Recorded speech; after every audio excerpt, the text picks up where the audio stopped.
Squire Hawkins sat upon the pyramid of large blocks called the stile in front of his house, contemplating the morning. The locality was Obedstown, East Tennessee.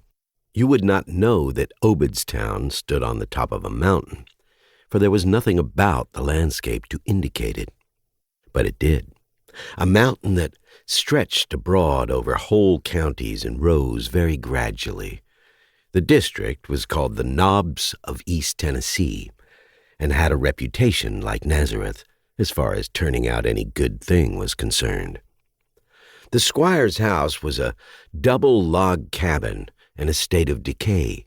2 or 3 gaunt hounds lay asleep about the threshold, and lifted their heads sadly whenever Mrs. Hawkins or the children stepped in and out over their bodies.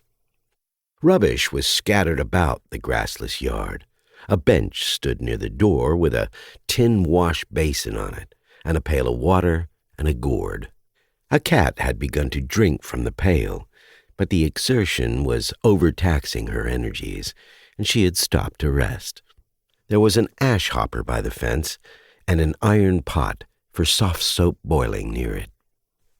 This dwelling constituted 1/15 of Obedstown. The other 14 houses were scattered about among the tall pine trees and among the cornfields in such a way that a man might stand in the midst of the city and not know but that he was in the country, if he only depended on his eyes for information. Squire Hawkins got his title from being postmaster of Obedstown. Not that the title properly belonged to the office, but because in those regions the chief citizens always must have titles of some sort, and so the usual courtesy had been extended to Hawkins.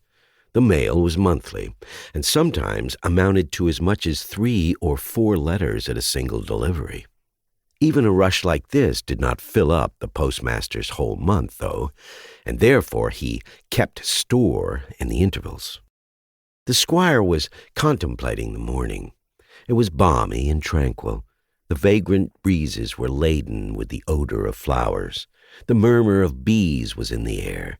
There was everywhere that suggestion of repose that summer woodlands bring to the senses, and the vague, pleasurable melancholy that such a time and such surroundings inspire. Presently, the United States mail arrived on horseback. There was but one letter, and it was for the postmaster. The long-legged youth who carried the mail tarried an hour to talk, for there was no hurry. And in a little while the male population of the village had assembled to help. As a general thing, they were dressed in homespun jeans, blue or yellow. Here were no other varieties of it. All wore one suspender, and sometimes 2, yarn ones knitted at home.